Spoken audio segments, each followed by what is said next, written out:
ನಮಸ್ಕಾರ ಸ್ನೇಹಿತರೆ, ನಾಡು ನುಡಿ ಯೂಟ್ಯೂಬ್ ಚಾನಲ್ಗೆ ನಿಮಗೆಲ್ಲ ಸ್ವಾಗತ. ಸ್ನೇಹಿತರೆ, ಇಂದು ವರ್ಷದ ಕೊನೆಯ ಸೂರ್ಯಗ್ರಹಣ.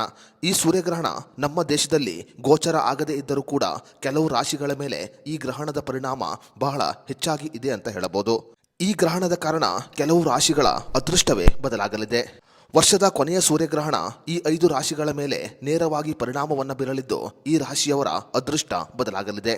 ವರ್ಷದ ಈ ಕೊನೆಯ ಸೂರ್ಯಗ್ರಹಣದ ನಂತರ ಈ 5 ರಾಶಿಯವರಿಗೆ ಶನಿ ದೇವರ ಕೃಪೆ ಸಿಗಲಿದ್ದು ಈ ರಾಶಿಯವರ ಅದೃಷ್ಟ ಬದಲಾಗಲಿದೆ.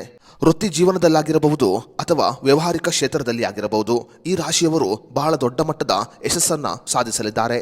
ಹಾಗಾದರೆ ಈ ಸೂರ್ಯಗ್ರಹಣದ ನಂತರ ಯಾವ 5 ರಾಶಿಯವರಿಗೆ ಶನಿ ದೇವರ ಕೃಪೆ ಸಿಗಲಿದೆ ಅನ್ನೋದರ ಬಗ್ಗೆ ಸಂಪೂರ್ಣ ಮಾಹಿತಿಯನ್ನ ಈ ವಿಡಿಯೋದಲ್ಲಿ ನಾವು ನಿಮಗೆ ತಿಳಿಸಿಕೊಡ್ತೀವಿ. ಅದಕ್ಕೂ ಮುನ್ನ ನಿಮ್ಮ ರಾಶಿ ಯಾವುದು ಅಂತ ನಮಗೆ ಕಮೆಂಟ್ ಮಾಡಿ.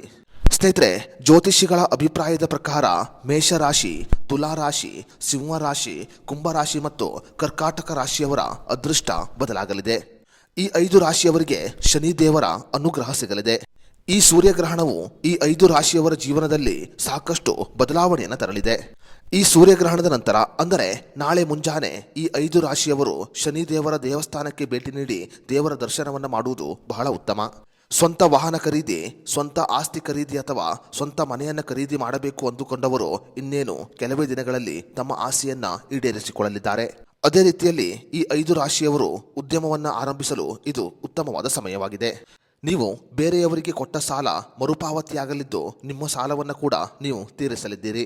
ಗೋವುಗಳಿಗೆ ಆಹಾರ ದಾನ ಅಥವಾ ಬಡವರಿಗೆ ನಿಮ್ಮ ಕೈಯಲ್ಲಿ ಆದಷ್ಟು ಸಹಾಯವನ್ನು ಮಾಡಿ. ಈ ರೀತಿಯಾಗಿ ಬಡವರಿಗೆ ಸಹಾಯವನ್ನು ಮಾಡುವುದರ ಮೂಲಕ ಇನ್ನಷ್ಟು ಶನಿದೇವರ ಕೃಪೆಯನ್ನ ಪಡೆದುಕೊಳ್ಳಬಹುದು. ಈ 5 ರಾಶಿಯನ್ನು ಹೊರತುಪಡಿಸಿ ಇನ್ನುಳಿದ ರಾಶಿಯವರಿಗೂ ಕೂಡ ಕೆಲವು ಒಳ್ಳೆಯ ಅದೃಷ್ಟಗಳು ಬರಲಿದೆ. ವರ್ಷದ ಕೊನೆಯ ಸೂರ್ಯಗ್ರಹಣ ಹಲವು ರಾಶಿಯವರಿಗೆ ಸಾಕಷ್ಟು ಒಳಿತನ್ನ ಮಾಡಲಿದೆ ಅನ್ನುವುದು ಜ್ಯೋತಿಷಿಗಳ ಅಭಿಪ್ರಾಯವಾಗಿದೆ. ಸ್ನೇಹಿತರೆ, ನಿಮ್ಮ ರಾಶಿ ಯಾವುದು ಮತ್ತು ವರ್ಷದ ಕೊನೆಯ ಸೂರ್ಯಗ್ರಹಣದ ಬಗ್ಗೆ ನಿಮ್ಮ ಅನಿಸಿಕೆ ಅಭಿಪ್ರಾಯವನ್ನು ನಮಗೆ ಕಮೆಂಟ್ ಬಾಕ್ಸ್ನಲ್ಲಿ ತಿಳಿಸಿ.